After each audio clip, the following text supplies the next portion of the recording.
Yuli here again, and we're letting it all hang out, episode number 37.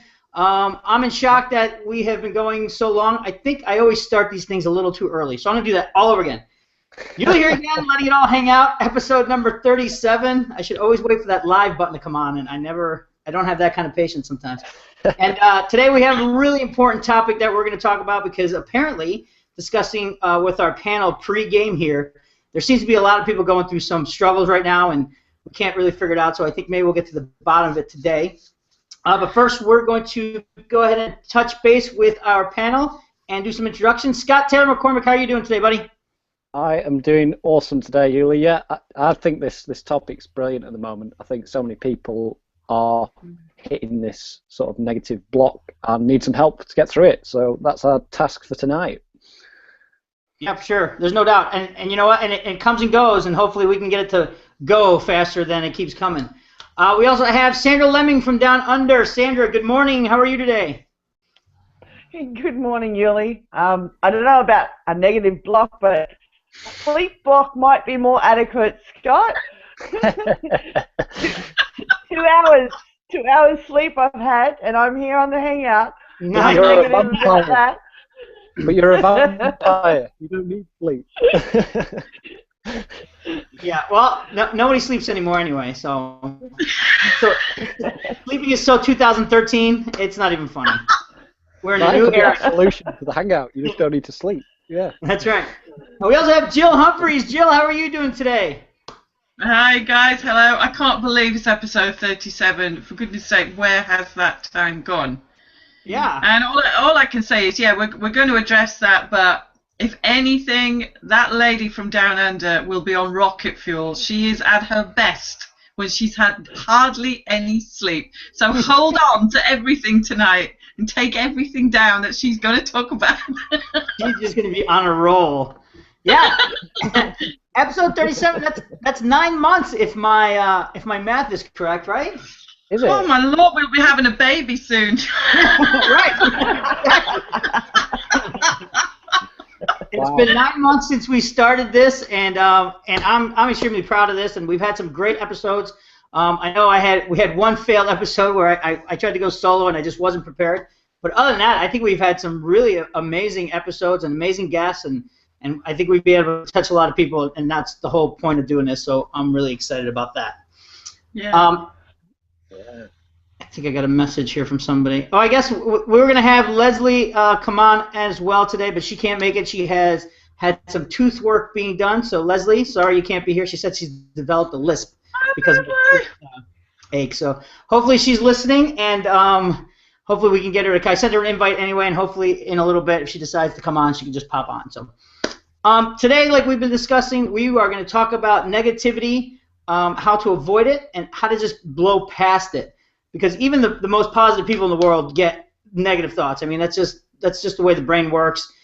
When left alone, odd things are just going to get in there. And with all the news and everything else that's going on around the world, it's hard not to let negative energy and negative thoughts invade your perfectly cushioned, positive mind. The secret is to be able to get it out of there as fast as possible. So I think today we're going to uncover a couple of, not strategies so much, as a couple of practices that as entrepreneurs that we have to keep positive and keep focused and keep moving forward that we do in order to make sure that those things don't take over our day. Because once they do, once they set in, you're done. And you might as well just wrap it up, call it a day, go sit outside and have a drink, glass of wine, a beer, or a cup of coffee, whatever you drink. So, Scott, you had talked a little bit about how you've been noticing a lot of people kind of hitting that negative wall here lately. Want to touch base on that a little bit? Yeah, I don't know what it is either. I mean, it's just if it's the time of the year, we're coming into like the last part, and interestingly, I saw my first Christmas advert the other day, and I think, and a lot of people have then started, because I was talking about that, I was like, oh my God, I just heard my first Christmas advert, people are like, oh my God, it's coming up Christmas already. I'm like, well, it's not, but we're coming into that last part of the year, and I think there's just something about it. People are now not maybe thinking about slowing down, but gearing their minds towards the end of the year and how they're going to tackle it, and maybe just rethinking what they're doing. And yeah, I think with doing that, you come up, you really do evaluate yourself, you really do evaluate others and people around you, and I don't think that's necessarily a bad thing. But if you get into that sort of block where you don't know what to do and you feel quite negative and you feel you're not where you want to be, then it's sometimes kind of hard to get out of there. And I'm sure this is what we're going to be touching on tonight. Yeah, for sure. I totally get that, especially the part where you're saying people are comparing themselves to other people, because this is, we're in the second half. We're one month already passed into the second half, and a lot of people see a lot of other people succeeding and doing great things because they've set their goals and they've pushed themselves and they've worked hard. And a lot of people are still in the same position they were 6-7 months ago, and now they're like, well, what's the point? I've been working my butt off, maybe not. I've been unfocused. Maybe they've been doing the right thing. Maybe they've been doing the wrong thing. But they get to that point later in the year where they're just like, I haven't done jack. I'm still in the same position I was when I first started. So that could be pretty depressing, and that could start the negative trend going for sure. Yeah, or it certainly feels like they've not got anywhere. Right.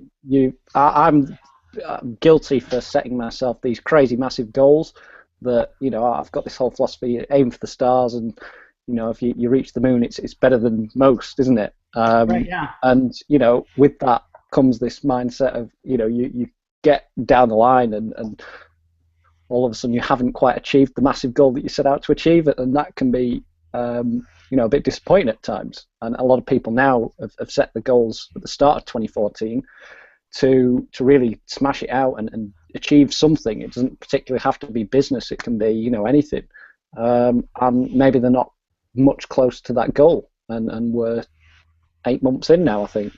So easily. And and that's another reason, and I don't want to get too far into this just yet, but these people that set these big audacious goals, what do they call them, bags, they set these huge goals, but they don't set smaller milestones throughout. So if they haven't hit that big target, if they haven't hit that star, they didn't realize that, hey, they got to the top of the tree, then they got to the moon, then they got, they actually have accomplished certain goals and milestones. That's why it's important to set milestones as you move along, so you can celebrate at each milestone and then not take the big picture so personally. Hey, I didn't reach that, but I was able to do this, and this. Sleep deprived Sandra, what's your take on this so far? Well, I have a bit of an unusual take. I don't set goals, or bags as you call them, Yuli. I carry enough bags around under my eyes half the time because I don't sleep, so I don't need bags.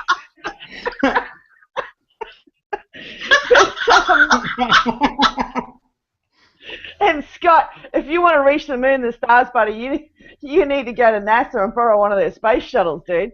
And you can get up there. Well, that's the plan for the next few months, yeah. Is that why you're using Richard Branson at the moment? You only might be able to help you with that. I'm thinking of saving money and building my own. Well, that's why you've got no internet. That's the truth now. Yep, that's why you've got no internet. Yeah. That satellite internet. Dear. But seriously, I mean, I don't want to get too deep into this. Negativity can be pretty huge, and all I have to say is, if you have a negative thought, you find something negative to go with it, then you share that negativity in a post on social media, or at a bus stop when you're waiting for the bus to go to work, or on a train when you're sitting there at the train station waiting to go to the train. If you have a negative thought, then you find something negative that matches with that, then you share it with the next person.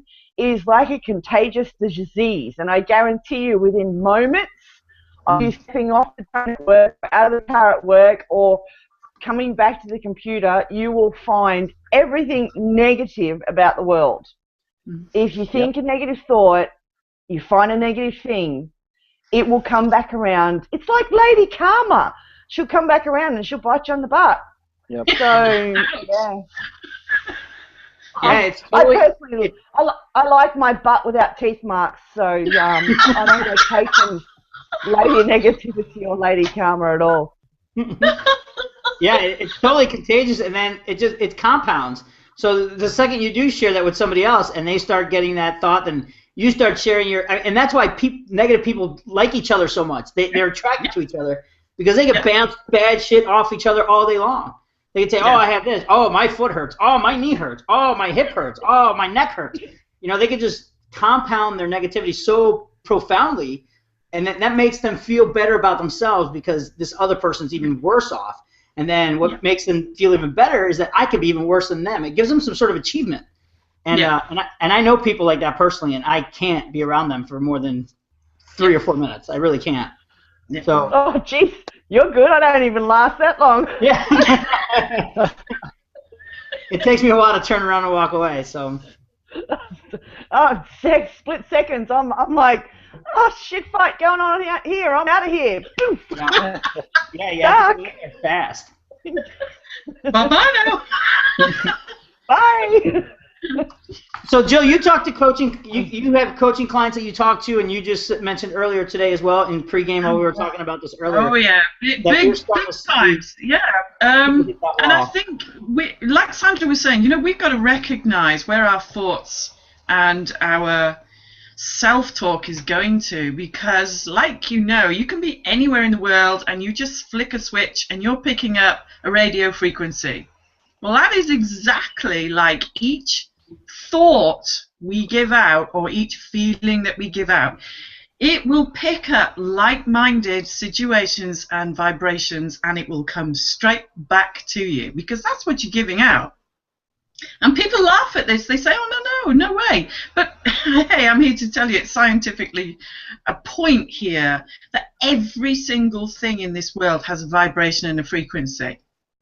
And it's so true that if you tap into that lower vibration, you're going to pick up that lower stuff. And for me, it's like sitting in your basement of subconscious, and maybe you're suppressing it a little bit. You're thinking, "I'll deal with that later.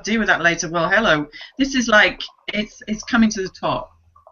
And there may be a situation that comes into your life that's got nothing to do with what caused the negativity, but it's more, and you blow. You're gone. You're busted. It's got to come out somewhere. And I really feel that if I've got somebody that comes to me and says, I say, "Oh, well, okay, let's sit back here. Let's sit in this emotional pit that you're in at the moment. Let's go for it. Let's see what's coming up." And maybe it's a little bit of, "Oh, pity me because I've not got this," or "Pity me, I've not achieved that." And I let them have a good old wallow for about 5-10 minutes. I'll let them sit there and I'll say, "Okay, well, you're 2 inches shorter." Your face is kind of looking at the floor. Your stance is you're all like, "Oh, I'm small. I just want to get the duvet. And I went, "Well, how do you feel sat there? You don't look very nice, to be honest. How do you feel sat there?" And they're all going, "Well, I don't feel good in this state." But I said, "Right, okay. Well, what's the benefit of staying in this state?"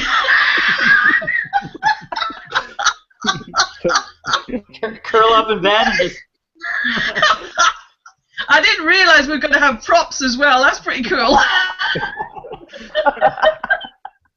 But what is the benefit of staying there? You tell me what the benefit of staying there is.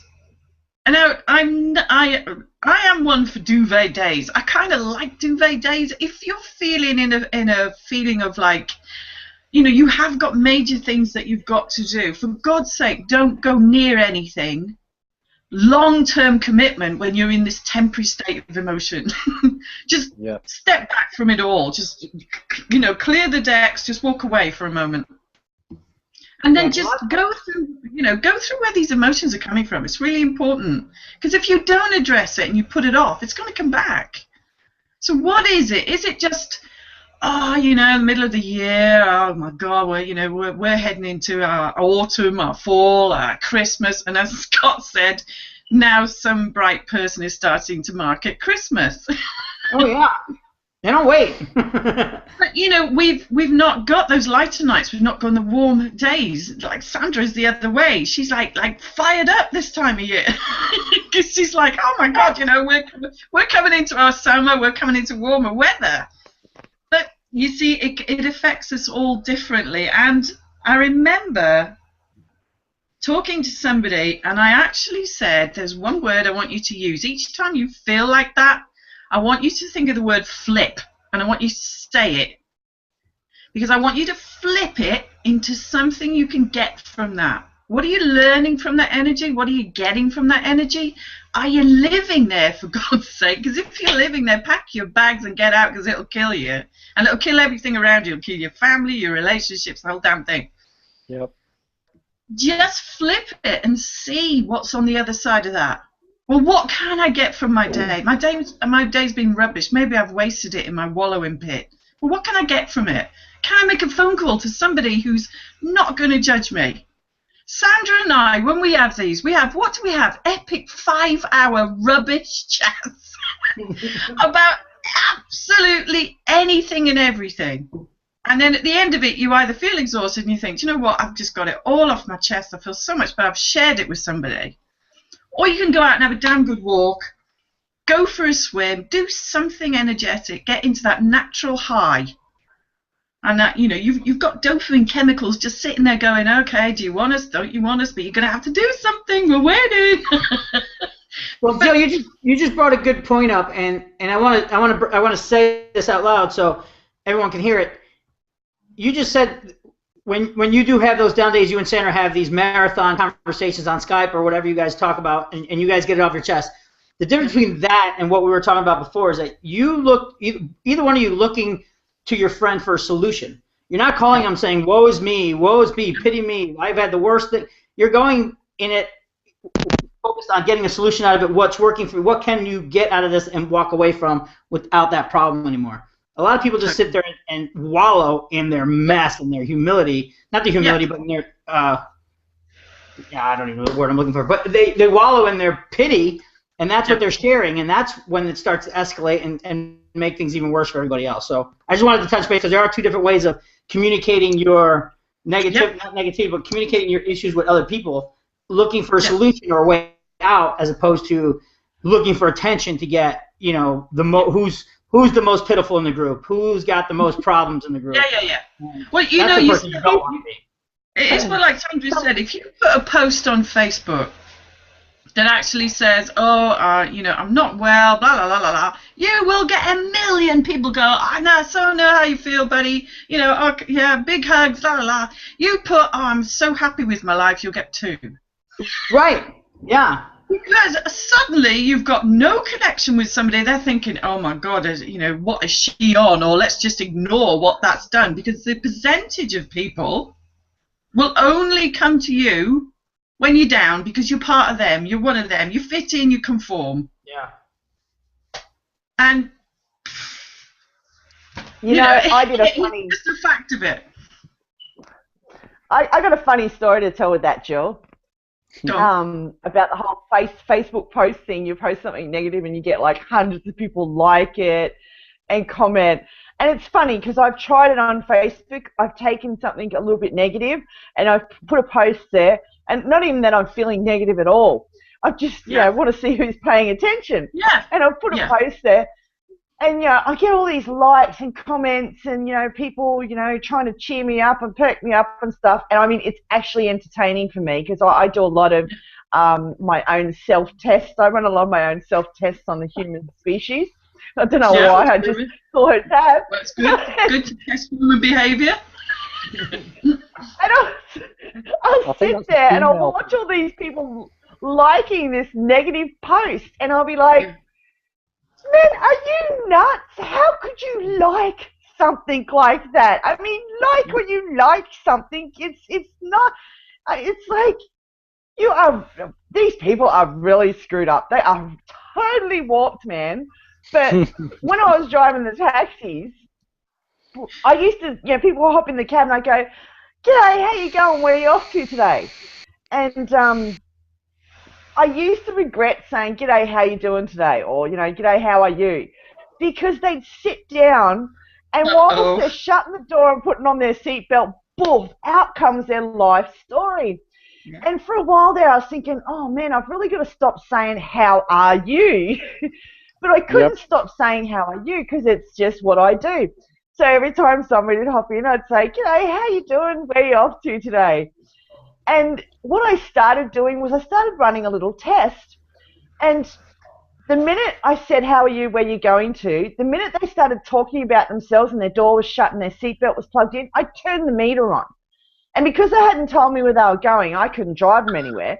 So the meter in the taxi would be on, ticking over, and I'd be sitting there and they'd be telling me their story, but oh, yeah, you know, and I'd be listening. They still haven't told me where they're going. And do you know, it was only 1 in 6 people who ever noticed that I had the meter turned on and quickly stopped telling me their life story, gave me the address where they were going to, and then once the car was rolling, continued on with their life story. But the other 5 people, it took them till the meter was almost $10 before they realised that oh my they God. hadn't told me where they were going. And they just paid me $10 to sit there and listen to them whinge for the day or the night or whatever time it was. It's insane. Yeah. But I'm making good money out of it. That's an expensive negativity dump. Yeah. Well, misery loves company. They want to know that there's people out there that are worse off than them, or if they're not, they want you to express as much pity for them as you can. And it's just not my game. Yeah. I mean, the danger is you are who you hang around with. I don't care, as Tony always says to us, you can be the most high up, you can be the most educated, you can be the most positive person in the world. Eventually, you hang around with those people, bits of you are going to fall away. Bits of you are going to start agreeing because you want to fit in, you want to be loved, you want that connection, you want that significance in the crowd that you're with.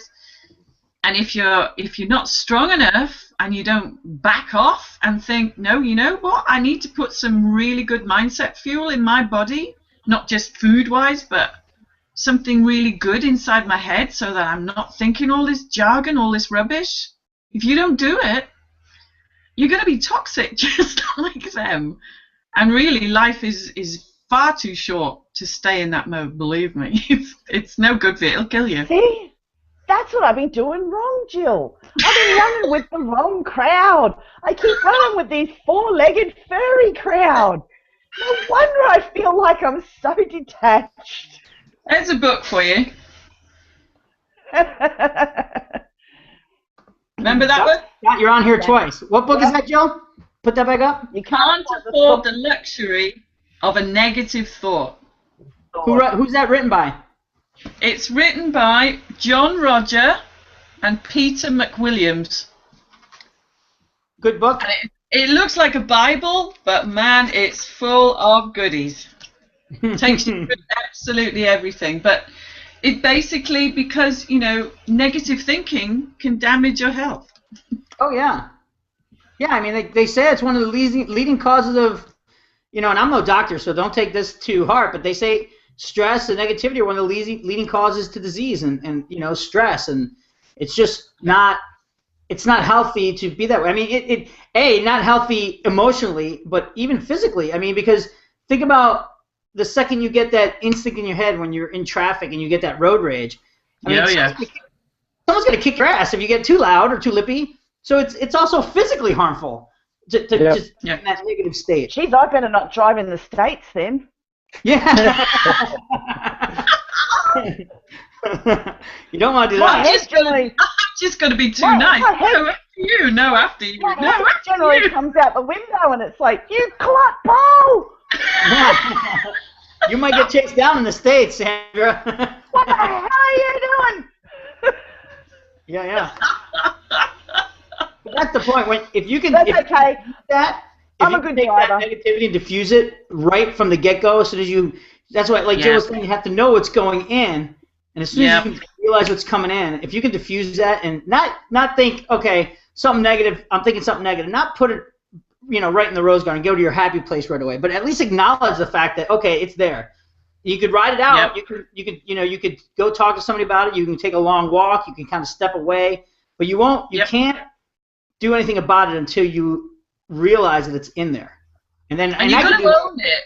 You're right. You've got to own it. You've got to stop denying that there's something at you, because if you're having a go at people, you just like everything is like stressing you out, and you think, oh God, what the hell? What's wrong with me here? Why am I like this? What's going on? You need to step back and own it, and stop being in denial that it's somebody else as well, because you can just be as bad, but it's knowing that you're in it, and it's knowing that you can get out of it, because you can change your physiology in a heartbeat. You really can.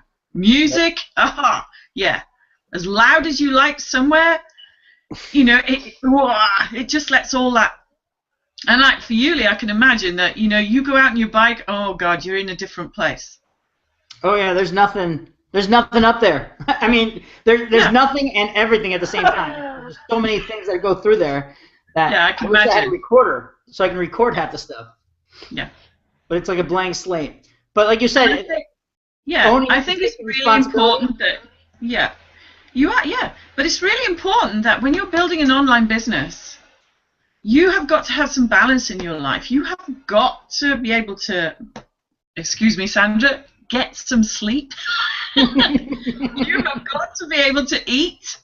You have got to be able to have some kind of social life. You have got to be able to go out. You have got to be able to shut that computer one day and go, right, okay, I'm doing something else today.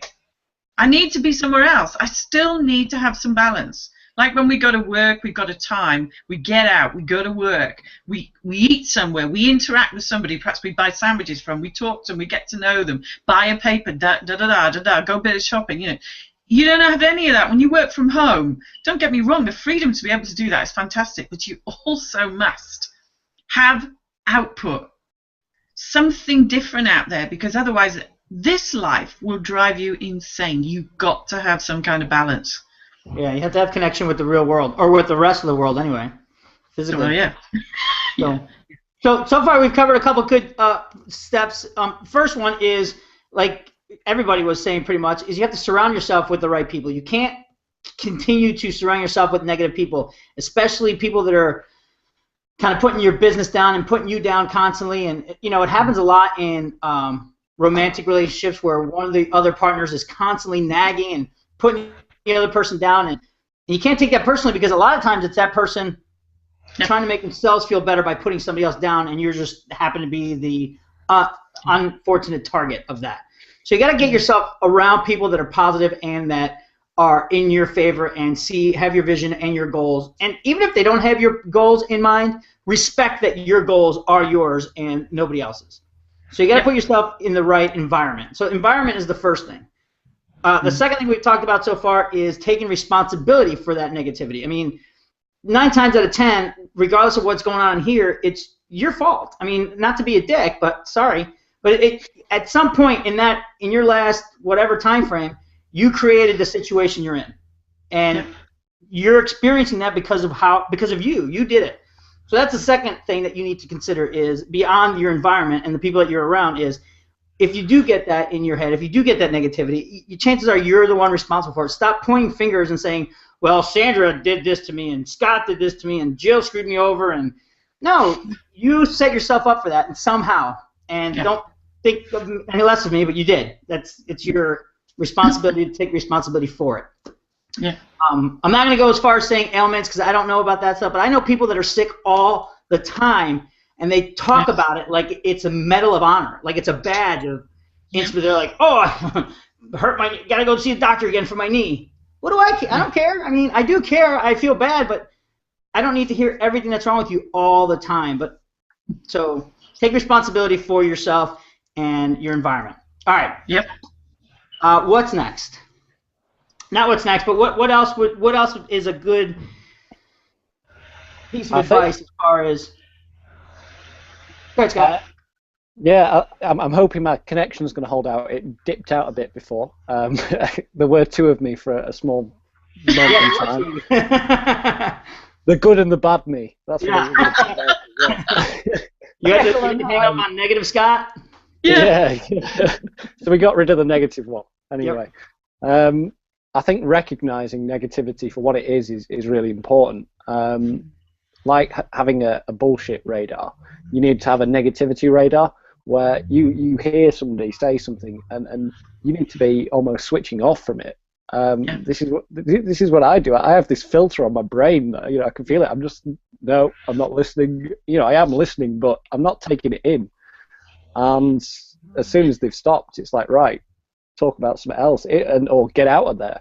Basically, I hate being around negative people, but you have to recognize negativity for what it is and recognize it, as Jill shared that book, as something that you really don't need to be doing, because if you absorb it, it gets into your bones, it gets into your, everything, and it just hooks in there. Yeah, it's just, and you don't want it to be there at all. And if you can recognize negativity, and whenever you hear it, see it, feel yourself getting into that state, you need to get out of there. Yeah, absolutely. You can't be anywhere near it. You have to, and unfortunately, some of your best friends, and like we talk about all the time. What's the rule that the 5 closest people in your life are usually the people that you are most like. Your income, resembles most. Your personality resembles. Your lifestyle resembles. So the 5 people you're closest to are the people that are your circle of influence. And unfortunately, some of your best friends are your worst enemies at the same time, because and a lot of your family members are there too. I mean, I can remember telling my wife in general and saying, hey, I'm doing this business. Well, you're not making any money doing this. Why are you doing this? I'm like, well, you think the doctor down the street opened up an office and started making money right away? It's like, yeah, but look at them now. They're driving this, that, and the other. I'm like, so you have to like Scott just said, you have to take it for what it is, realize what it is, and even unfortunately, if they're going to be there anyway, let them talk. Just don't absorb it. Don't inhale that bad smoke. It's just not good for you. Yeah, no. And I mean, if you do have to be around somebody like that, whether it be a work colleague or a family member or a friend, and you have to be around them for a good amount of time, a good little exercise you can do is, you need to show a little bit of attention to, because, you do care, but you don't want to absorb the negativity that comes with what they're talking about. And, for them, they're in that negative mindset, and they think what they're talking about is a real issue. It's a real problem for them. So, you need to recognize that they haven't recognized that it's negative, and by, openly getting it out there and saying, I want pity, I want somebody to feel sorry for me, I want somebody to fix it for me, they don't realize that they're just attracting a lot of the other same sort of stuff in the universe. So what you need to do is you need to make the best of a bad situation. If you happen to be locked up in a room with them, you need to think in your own head, okay, how can I turn this this situation into a good situation? Always make the best of a bad. I don't care whether, you're stuck in an alley and somebody's pulled a gun on you and they're going to rob you. Make the best of a bad situation. If you do, it'll work really well. So look at the person, and instead of saying things or completely changing the subject, go, just look at them and go, okay, yep, I get that. Been there before myself, totally resonate and understand what you're talking about. Now, we've just covered everything that you can't do, so what's left? Let's focus on what you can do. So at the moment, we can't do all of that. What can we do? And find something that they can do, even if it's just one tiny little thing, and get them to start talking about that and start focusing on the can rather than the can't, because the can't comes with negativity.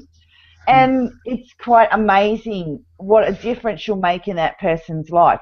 Or, just be like me and just say something totally stupid that makes them crack up with laughter and they can't stop laughing. And it's just change the language. Change the language of the conversation. Change the direction of that conversation as quickly as possible. Yeah.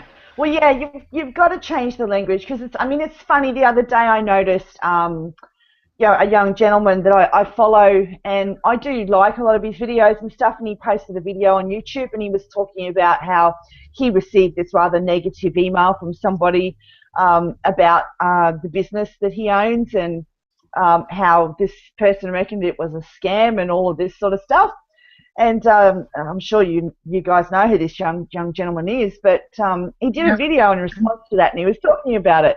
So I left him a comment on the YouTube video, and I likened this guy, and I said, so what? This guy is trying to tell everybody who wants to, study, who wants to study law, that the next 7 years they spend in university and the $100,000 they spend to do it for the 7 years to get their law degree and come out of university and aren't making any more than $50 in 6 months, that the university they just went to and the 7 years of their lives that they put into that and the $100,000 is a scam?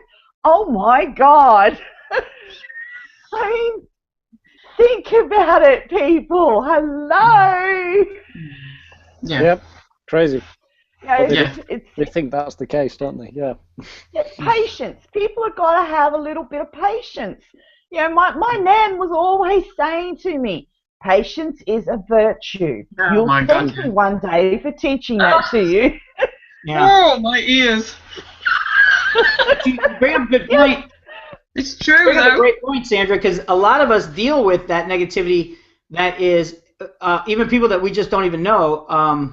Like we post something on Facebook or a link or a blog post, and before you know it, we're getting negative feedback, like, oh, that's a scam, or you guys are talking, like the other day somebody posted on my page, oh, so in 6 months I should be a millionaire, even though I never said that. I didn't even come close to saying that. So, obviously you can't give that too much energy, but how do you, and I know a lot of people take that personally, because I used to, when I get an unsubscribe, or if someone emailed me back and said, hey, stop emailing me, why do you email me, or when I get a negative comment on a blog post or a Facebook post, who's got, kind of a way to kind of just diffuse that right away? What's the best thing to do in that situation? Well, the best thing I feel is when we don't know the person, we have no idea where they are at this moment in life.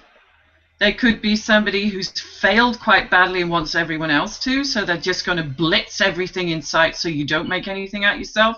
So again, he is like searching for comfort, searching for attention, because we've all had these trolls that follow us around, some more than others.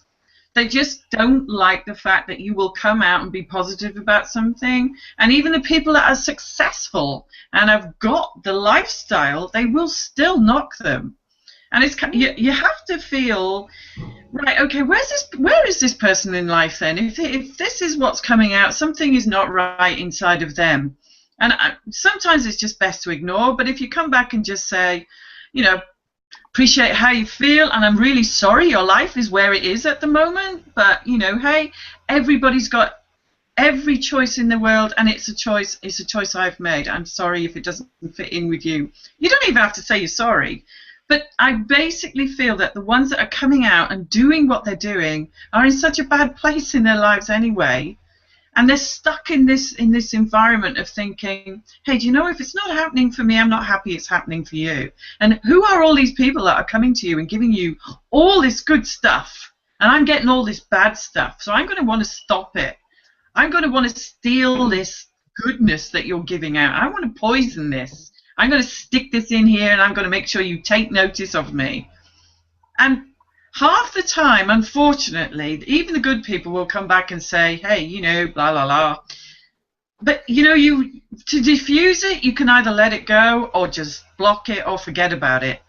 It's up to you entirely, but what I will say is don't join them where they are. Yeah, you're right. Never Absolutely. join them where they are. No. Because Yeah, then you generally- just joined them. Yeah, you're right, Jill. Generally, when it comes to internet marketing, which a lot of us are, we are internet marketers, we have businesses online. When you get one of those trolls, unless you have a good understanding of the human psyche and you have a lot of weird, quirky sentences that you can come back at them with, like I do, and actually engage them in a good conversation to the point where they stop engaging altogether, I wouldn't suggest that you do that. But, the best thing to do is probably just ignore them and focus on the people who are commenting, who are positive, who are genuinely interested in what you can do for them. Because when you're posting your ad, when you're doing a paid marketing campaign, you're not doing that paid marketing campaign to see how many negative comments you can get on there. You're doing that paid that paid marketing campaign to try and reach people that you may have a solution for. So just, they're the ones that you want to engage with. So, because they're the ones who need your attention, because they're interested in what you have. They feel that you may be able to provide them with a solution that's going to change their life and make things a little bit easier. So they're the ones that you need to focus on. And when you do that, generally you'll only get that one trolly comment. Sometimes the troll may continue to blast your feed with a little bit of negativity, but you're best off ignoring it, or just do something stupid like, I don't know, find a little picture of a cyber hug and send them a picture and go, cyber hug, love and peace to you, dude. That's the sort of stuff I do. Idea. Weird stuff like that. That's a great idea. Because again, that's flipping it. I'm so into this flipping all the time, because it is flipping great. But if you can flip negative to something that's funny, something that takes away that fuel that it's causing, I agree, Sandra. It's a brilliant idea. Yeah. Until you called it flipping it, Jill, I didn't realise it had an actual name. I just sort of figured it was a quirky part of my character that I had, Flipping it here in the U.S. has a completely different thing. When you flip it. Oops. Yeah, you definitely don't want to say flip it here. All right. You say flip it over here, and somebody's like, pancakes? Who's cooking pancakes? Right. So far we've covered several great ideas in order to get rid of negativity or just avoid it in general. One was obviously your environment, who you're surrounding yourself with. The second one was to take responsibility for it and recognize it. Recognize negativity so you can get it out as soon as possible, or at least deal with it appropriately. Third, like Sandra said, change your language. Change the situation. Make sure that if there is negative energy in the room you're in, or negativity coming in your direction, just diffuse it, or just change your language and flip it, like Jill likes to call it. And this last one was just don't give it any energy at all. Just ignore it. If someone gives you a bad comment or bad press or a bad email, just let it go. Just don't give it any energy. The more energy, it's like feeding it. That if you retaliate, right. I've done this in the past, and I've not since, but I've gotten a smart ass comment on something, and I didn't give a smart ass comment back, but I spent a lot of time trying to come up with a perfect response, and it kept me so sidetracked that I didn't get anything else done, and it just ate at me so much where I could have just said, and finally I did that, and then after I posted it, I was like, and this is before you could edit on Facebook, I was like, great, now that's there forever. The fact that this guy won, he beat me. He beat me at his own, he wanted to draw me in, and he did. Yeah. Like Jill said, don't join them where they are, because you have no idea how they got there. I unfortunately did. I got drawn in. He got me, and I lost. Yeah. So we have to learn.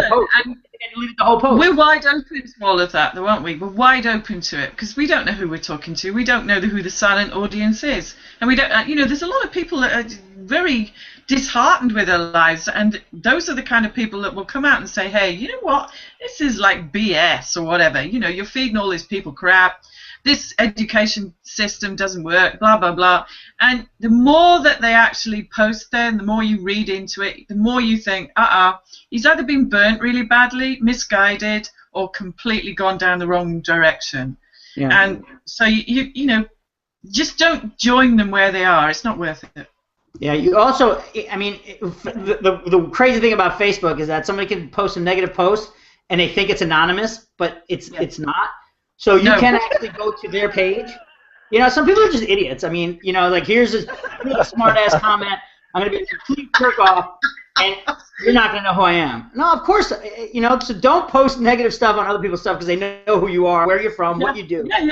Yeah. So if you do a little research and you go back, you can see that this guy or this person is constantly posting negative stuff on other people's So it's not you. Don't take it personally. This guy's just, like Jill said, in a bad place, and he is not he. Just they are in general just putting comments on everybody's post, even if it's like Mother Teresa saying some, love, peace, and happiness, bitch. You know what? What's wrong with people?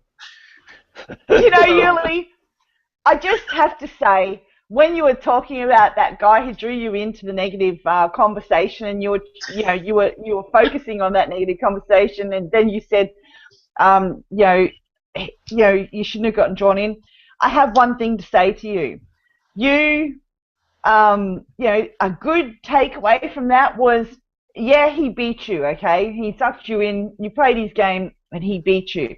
But take solace in this one little point, my dear fellow, that for that day and for that few moments that you were talking to this person, this negative person, you actually made them feel better. Because at the end of the conversation, they would have went, yes, I won! Yeah. So you actually made somebody feel better. So good on you and a gold star. Awesome. Doing that. I'm here to help. I'm only here to help. Exactly. Yeah. Flip it. Yeah. Yeah, he flipped it on me, that's for sure. That's another thing. We're not necessarily here to help, too. I get that. I used to get this complaint a lot from close members of my family who would come to me with a problem, and I wouldn't listen. I would listen, but my initial reaction was to come up with a solution. And a lot of times that's not our job. Our job, when somebody comes to us with some negativity, or if somebody comes to us with, our job isn't to come up with a solution. Our job is to listen, and if we have a suggestion, maybe if they ask for a suggestion or solution, then maybe offer that. But one of my biggest struggles is just keep my mouth shut. Just listen and not necessarily try to solve a problem. I'm always trying to solve a problem. And I guess that's just, as an entrepreneur, that's great. But as a counselor, which I'm not, is bad. I'm supposed to just sit there and listen. And so, but once you start coming up with solutions in your head, you're actually taking that negative energy in and trying to come up with a solution. So you're just feeding it more energy, and it's just, now it's part of you. Now it's becoming part of you. Now you're trying to take control of this negative situation. Yeah. And you're not necessarily making it more positive. You're just giving this other person more heartache, which gives them more aggravation because you're not listening. Yeah. So, and you're not actually helping them anyway. Right. Because you're putting yourself in their shoes and trying to find a solution that will be best for you. So you're actually not helping the person any by doing that anyhow. No. And so that's why I say, okay, we've just covered all the things that you can't do. So now let's have a look at what you can do. And so you encourage them to start to think along the positive vibe. Well, okay, yep, fair enough. I've just whinged that I can't run or bike ride because of my knee. I've just whinged that I can't do something else because of my hip. Yep. Well, what can I do? And and they'll look at you, and even if you have to start them off and go, well, you can stand up and come outside and get some fresh air with me. That'd be great. It's all right. I'm here. You can lean on my shoulder, so you don't hurt your knee. That's all right. You get them into the mindset of some little thing they can do, and it's like, oh, okay, we can go outside and get some fresh air, the sunshine, it's going to be great. I'll help you. Even if you have to physically help them up and let them lean on you and, walk outside, you've just got them along that mindset, oh, well, okay, I can do that. And then you get them outside and you start feeding them with the positivity, oh, geez, that sun's nice and warm, that must be great. And you start, they start thinking what they can rather than they can't. Yeah. Because let them come up with the solution. Yeah. Let them come up with the solution, because if you can get them to come up with their own solutions, they are just going to be so much happier for it. Last night I was up until 1:30, 2 o'clock this morning. And, because of AWeber, the autoresponder, I was trying to do something in AWeber. And I was on there, and it was driving me nuts. Absolutely nuts. And I'm sitting there looking at the computer going, F you, AWeber, F you. One day I'll get you, AWeber. That's it. Flip you, AWeber, flip you. I'm trying to get it right, and I had a few things to do. And, you know, and I could, there was a million and one people I could have phoned home for help, you know, I could have phoned a friend, easy, not a problem. But I wanted to get this sorted myself. I can do this. That's what I kept saying. I can do this. F you, whatever, I can do this. It's 1:30 this morning. I was a pro. I was a pro on AWeber, you know. Yeah. I toddled off to bed at 2 o'clock going, I'm an AWeber pro, yeah. And sometimes you got to trick yourself into thinking the good stuff.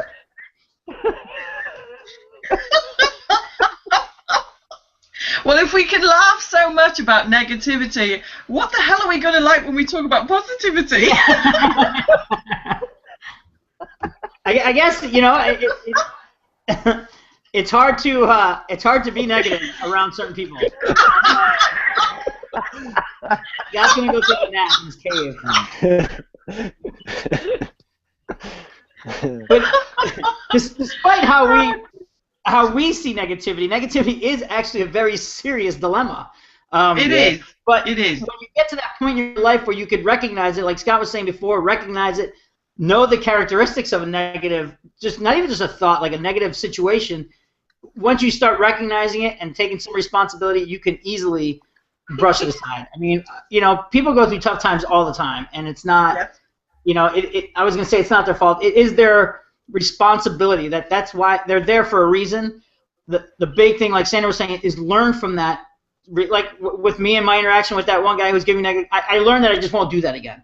You know, I actually got a little feedback from some of the leadership in our community, and the same thing. They're like, you know, we've tried both. We've tried being nice. We've tried, you know, giving back some response. We've tried that just, and they've come up with the fact that, you know, in their best opinion, just leaving it alone and not giving it any energy works out well. So I learned from that experience. So I can't say that I'm upset that happened to me, because I did take something away from it, like Joe was saying. Always figure out what you can get out of that situation, as opposed to letting that situation get something out of you. You know, you have to, you know, convert that. And I keep wanting to say flip. But you gotta change that whole situation around and turn it into your advantage. So even negative things can come out positively on the other side of it, if you take something out of it, if you learn from it, if you realize that, hey, I shouldn't be hanging around this person anymore, or as much, or if it is not intellectually, just like a, hey, here's a beer, you know, blah blah, and maybe in a group of people that kind of diffuse their negativity, you know. But negativity has a way of kind of finding its way to the top, and then it's not our job to push it back down. Our job is to either walk away or just not absorb it. Just it's not our job to fix it. Find a healthy way to dump it somewhere. Even if you've got a book, okay, one of our journals. I'm really into journals. Get yourself a negative dumping journal where you just write out exactly how you feel until you can't write it anymore. Get it out of your system somehow. I mean, the best way to do that also is get the pages, go outside, set fire to it, and just say, okay, that's gone now. That's gone. That was my past mood. Yeah. You know, see, just don't live it. One step better than that, Jill. I just buy the cheap $4 packs of printer paper, because you get like 500 reams in there, and I have it sitting here beside my desk. And when negativity does arise, because we are, well, you all are human. I mean, I'm a bit of an alien here, but, you know, that's why I study you guys. But when negativity strikes, just rip out the piece of paper, write it all down on the piece of paper, get your pen, scribble all over the piece of paper, screw it up, tear it up, throw it in the bin, be gone. Yeah. Done. And it's gone. It's done. Move on. And if you've got a shredder, even better. Oh yeah, that's even more fun, right? Because that'll eat it. Just take it out. So here's an important and we're getting close to our hour time frame here, so I want to try to fit this in. What do you do if you know your unfortunate negativity comes from someone that's really close to you? how do you address that with them? Do you address it with them and say, listen, I don't want to listen to this crap anymore. All you do is talk down to me. All you do is this. What do you just pack up your stuff and move away? Does anybody have any advice on that? Because I think a lot of people struggle with that confrontation of, hey, I know we can do it on Facebook with people we don't know, but what happens with the people that we do know? Like our friends and family and loved ones that are telling us, hey, this business is a dumb idea, it's a scam.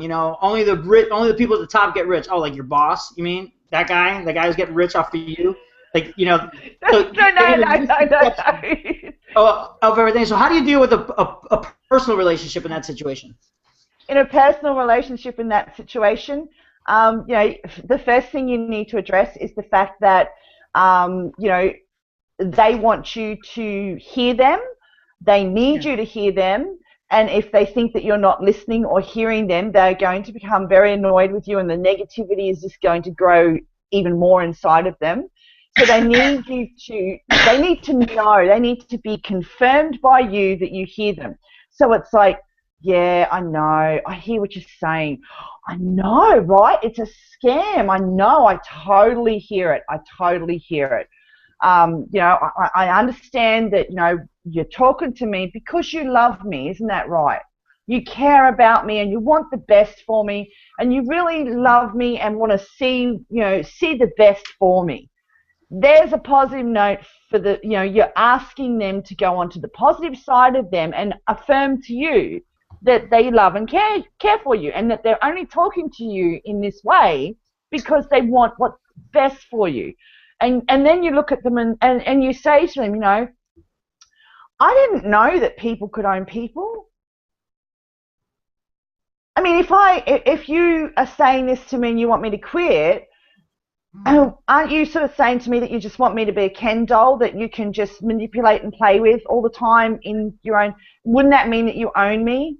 And if you really do care about me and love me and support me, you wouldn't actually be trying to change who I am, because if you change who I am, you may not like me anymore. That's a great point. So you got to shift their mindset and make them start to see what they're doing. Because I mean, like I was in a relationship with my husband who passed away from a brain tumor. He was only 39, okay, and our son was 13, right?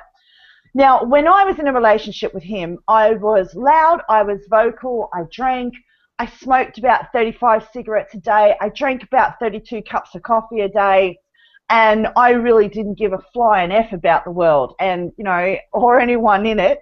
To be quite honest, it was like if somebody said something to me, I'm like, dude, tell somebody who cares. Do I look like I care? But he, on the other hand, he was a fitness fanatic. He didn't drink coffee, he didn't smoke, he didn't drink, and he used to like to spend a lot of time working out on his body to keep his body fat ratio down. And, I mean, he never tried to change me. He never said to me, that's going to kill you, you should give that up, or rah, rah, rah. And I never used to try and change him. I used to have my little wins when we'd slip down to the shopping centre, and he'd come up, there'd be those little machines that you could pay to, stand on and put your handprint on, and they tell you your health and your heart rate and all that sort of stuff. That's where I'd get my little win, because, he'd pay for that, because he'd go, look, I've been working out really hard, let's have a look. He'd jump on there, then I'd jump on there and he'd pay for me, and my heart rate, my resting heart rate was 10 times better than his. My blood pressure was better than his. And he'd be like, oh, this machine's rigged, that sucks. No way. And I'm like, dude, it's called stress. But, I mean, little did we know that there was actually a brain tumor growing inside his brain, and that's what his high blood pressure was about and all that sort of stuff. But, that's where I have my little wins, but we never tried to change each other. But, relationships before that, I left them. I didn't, I wasn't happy in them. They were consuming. They were horrible relationships because, that person was always trying to change who I was. And I'm like, well, hang on a minute. You liked me when you met me. You didn't mind screwing me when you met me. But now that we're actually moved in together and living like a married couple, you don't like me anymore? Okay, fine. I'll just pack my bags and I'll move back out and we can go back to the whole dating stage. Because I liked you back then. I don't really like you right now. So you've got to be careful you don't. You've got to be careful you don't try and change the person you're with or the person you love. I mean, if I changed the people that I care about, they wouldn't be the people that I care about anymore. They'd be different people. Yeah, they'd be you. You're trying to change them into yourself, and that doesn't work. No. Well, I mean, I can have enough conversations with myself in the mirror. I don't need any more of me in my house or around me. I'm plenty. Yeah. Yeah. Yeah, that makes a lot of sense. It's creating that shift in their mindset instead of letting them decide to make that shift, not forcing it on them. And once they decide to make that shift, then actually something actually gets accomplished in their head. Because I would fight back if I was told, hey, you're being very negative. I would be very defensive about that.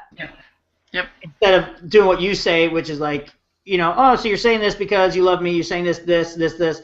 Change that conversation, and then now I'm starting to, yeah, I do love you. I do want the best for you. And you're right. If you think change that conversation to where the person you're talking to is making the decisions, and you're not imposing your opinion on them. I know a lot of people that impose opinions, and unfortunately, I might be one of those people too. That's okay. So am I. I'm working on it. And that's one of the best things about this entrepreneurship game, and especially home business, is that it's basically you get paid to improve yourself. You do a lot of self-work. You do a lot of work on yourself to become the person that you need to be in order to be successful. And in that process, you become a better person, and you start to realize, like, even just doing things like this, that not everything that you're doing is absolutely right. So there are other ways to handle situations.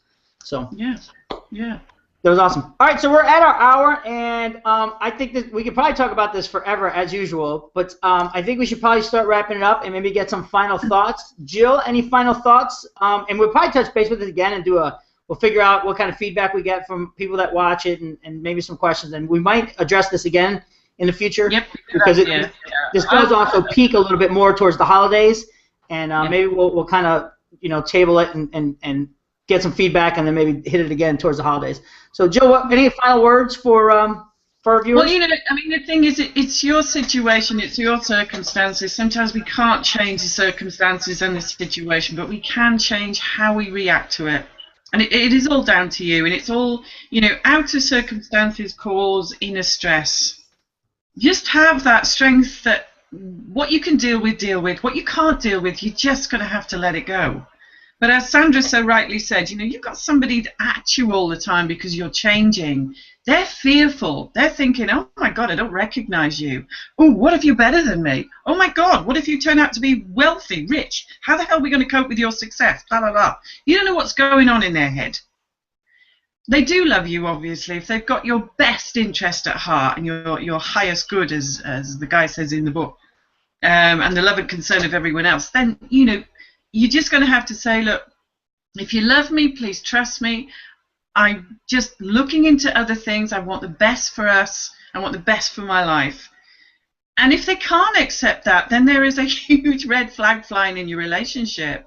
And also, you've got a different mindset with parents. They're not going to come from the place you are because they're not open to everything that you're doing. They're not getting the training that you're getting. But they will notice how you're going to change, because it does change. And as you say, the best investment is to invest in you. Just don't get bent out of shape about negativity, because it ain't worth it. It's just not worth it. Yeah, that's awesome. That's a great point. And I like your point when you just said, if someone somebody addresses you and says, I'm looking at other options. I want what's best for us. That's a great comeback for someone who's like, what are you doing? This doesn't make sense. It's a scam. I'm just open to new things. I'm just trying to grow. That's a great way to put it. Sandra, you got any final thoughts? I'm like everybody else. Don't buy into the negative pie, because if you even taste a crumb of the negative pie, the fact is that negativity will stay with you, and it's like a magnet. You'll just attract negativity all day. So and there are circumstances you're going to find yourself in that are negative. and things going on around you. And some of them you will not have the power to change them unless all of a sudden, you become God. You can't, that you may not be able to touch any of those circumstances and change them, but you can change how you react to those situations. And what you can't deal with, you are going to have to let it go. You have to let go what you can't deal with. You are just a single human being with one beating heart and one active soul. And you can only do so much. You cannot take on the whole world and all its problems. You cannot heal the whole world and all its problems all on your own. So recognize negativity, recognize what you can deal with, and the rest of it that you can't, leave it alone, even if you think about it as putting it in a drawer for later. Let it go. Just let it go. And only deal with what you can do. Yeah, let it go. Just What's let that new it song? go. Is that a new song? I don't know. Yeah, that's a great point. You got it. There's a prayer, isn't there? It says, "Give me the courage to know what I can't control, the wisdom to know what I can control, and the wisdom to tell." What is that? Not serendipity. What is it? Serenity prayer. Yeah. Yeah. Yeah, that's a great point. Just if you can't, And there you go.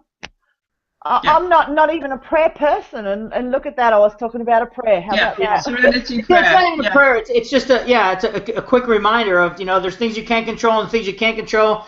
Realize the difference. Know which ones you can control. Deal with those. Don't touch the ones you can't, and let the ones you can't go. So, thank you very much, Sandra. Scott, any last words here? Yeah, I mean, I think anybody that's watching this webinar hangout and wants to get the best results from all of this is to ban negativity. It's interesting. I sat down with my family last night, and we have literally done this in our house. So we talk about environment, we talk about recognizing negativity and the value it has in it. And we had a conversation where we recognized it, we understood just how bad it was, which hopefully anybody watching this will really understand just how bad it is. And then we banned it, and we have times that we're actually allowed to talk about it and stuff now. But that's awesome. in the environments and stuff, it's banned basically, and that's the easiest way to go from right. Because if you hear negativity, you need a code word or something where you need to be telling that person, look, I ain't listening. This is for later. This is for the time that we're allowed to do this. It's now banned. You're not allowed to be talking like that. And interestingly, today has been a fantastic day because of that. Really different environment around the place, and it's so important. And just try it. Ban it and try it. Yeah. It's the best thing that I can do. So those are my last thoughts. Yeah, that's good. That's good leadership on whoever started that process. Where because it works its way down. There's got to be the leaders got to make that obvious that we're not going to stand for it anymore. We're just going to ban it, get it out of here, and then we'll give you times to rip into us on occasion. So cool. Yeah. So we covered a lot of great points today. I mean, our panel was brilliant with their not solutions but their suggestions and recommendations on what we can do to just try to avoid it, and if not avoid it, just get it out of there. One was obviously your environment, like Scott was just saying, recognizing it, changing your language, improving yourself, working on yourself, and not trying to solve every problem. Just let the things you can't control go, and the things that you can control, work with those and only those things. So I think we had a great webinar here. I'm sorry, Joe? Sorry, when you think about social media and everything else, though, all you need to do is go out. You've got a computer. Go onto YouTube. Stick that word in there, Google, and you will come up with a wealth of really good speakers who actually talk about the essence of negativity, how the process works, how you can sort of like get out the process and what the end result will be. So you can start with where you are and then work, do the reverse engineering as to where it came from so that you recognize it and you deal with it. And, like my mentor, Tony Robbins, Bob Proctor, Jack Canfield, there's an absolute wealth of people. If you're really stuck in the mire, go into YouTube and listen to how they deal with it and listen to what they teach. It's vital, and it's what we get taught here, which is the essence of how you invest in yourself. Yeah, we're definitely not the final authority on everything. There's you know, if you do have a problem with how you're experiencing life through your eyes, go do some research. Go get some books. What, Joe? Could you put that book up one more time? Yep, no problem. If I can lift it, it's like the Bible. The Bible of See Negativity. it? You can't afford the luxury of a negative thought. So, you know, get that book and you know, do other things, do things to work on yourself, improve yourself, grow, invest in yourself, educate yourself, and I guess that's bottom line. You know, negativity comes from lack of success. Become successful. And also, one last snippet, if you are living in that environment and you get the chance to escape, don't go for the suck your brain out tube in the corner of the room or on the wall. Go in for one of them, or go for a YouTube audiobook that will address the situation, take notes on it, understand it, learn to live with it, and learn how to let go of it, because it makes you a better person. Yeah. Or just walk outside and enjoy something nice. I mean, I took some pictures. Yeah, and pattern interrupt. I mean, you know, I took some pictures one morning there. I walked outside. You know, I made a coffee. I woke up. Another morning at 2:30, 3 o'clock in the morning, I'd gone to bed. I woke up. It was about 9:30, and I thought, oh, first coffee. I'm going to go outside and enjoy some sun. Walked outside. It was overcast. Oh, and it was almost raining, and it was windy, and you know, and then I walked into the patio, and you know, here's our dog Sandy on her couch, and she's like looked up with that look on her face going, oh good, you're awake, belly rub time, and she sort of flipped her belly out at me, and I couldn't help but laugh. I had my iPad in my hand, so I clicked off some pictures, and that was the post that I put up on Google Plus. I thought it was lovely. Yeah, it was lovely. I got that as well. It's like, relish in the small things. Find something small that makes you smile. It doesn't have to be much. Just find something small. I mean, I could have gone out there and just sat there and sulked that it was overcast and there was no sunshine. But, you know, I did find sunshine in the form of a four-legged fairy creature who's like, you know, belly rub time. I don't care what you're eating. I'm your tail still wagging. But that's a great point. Pattern interrupt. Just completely distract yourself. Go to something else. That's great. Completely. Awesome. Well, see, we can talk about this forever. We keep jumping up and adding more stuff. Sorry. No, and it's perfectly fine by me. I love it. I love the fact that we can talk about certain topics forever, and we'll just have to come back to it, I'm sure. So, again, thanks, guys, for joining us. We went a little bit over our hour, but it was some really great, important information that we all can use. I don't care how positive you are and how straight focused you are. Sometimes some things are going to creep in. Your best defense is to get it out of there as fast as possible. So, again, from letting it all hang out, 9 months of this. 9 months. Let's to another 9 months of letting it all hang out. We will see you guys next week with an equally valuable topic that we will discuss throughout the weekend. All right, guys. Thanks so much. Thank you guys so much, Jill, Sandra, Scott, as always. And we'll see you guys next week. Okay. Bye, everyone. Bye.